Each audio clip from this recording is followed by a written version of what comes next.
কি ব্যাপার অরুণ ভাই, আপনি ঘরের কাজবাজ করতেছেন, আপনার ঘরে কাজের মহিলা ছিল না? সে কোথায়? আরে ভাবি আসতে বলেন, পাশের ঘরেও ঘুমোচ্ছে, শুনলে খবর আছে। কাজের মহিলা ঘুমাচ্ছে আর আপনি কাজ করতেছেন, ঘটনা কি ভাই? ঘটনা হইলো ওই কাজের মহিলারই আমি বিয়ে করছিলাম। हम इसका पति है, हमको सिर्फ फांसी का सजा चाहिए।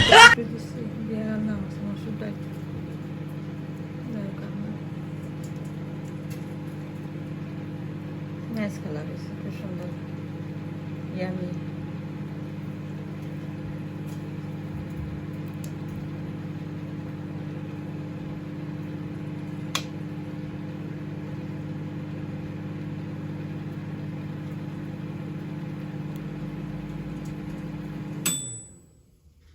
দেখ বাবা ভিডিও